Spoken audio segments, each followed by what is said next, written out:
পাকিস্তানের পানি নিরাপত্তা নিশ্চিতে মোহাম্মদ বাঁধ নির্মাণ কাজে গতি বাড়ানোর ঘোষণা দিয়েছে চীন। পাকিস্তানে পানি সরবরাহ বন্ধে ভারতের হুমকি জেরে এ ঘোষণা দেওয়া হয়েছে।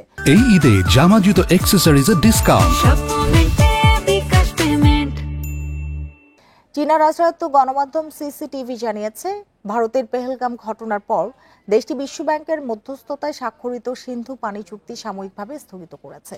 এরপরই চীন এই পদক্ষেপ নেয়।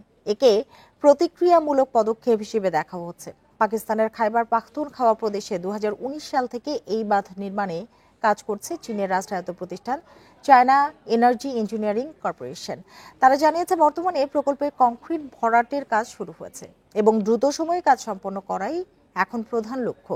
বহুমুখী এই প্রকল্পের লক্ষ্য বিদ্যুৎ উৎপাদন, বন্যা নিয়ন্ত্রণ, কৃষিকাজে সেচ ও শহরে পানি সরবরাহ নিশ্চিত করা।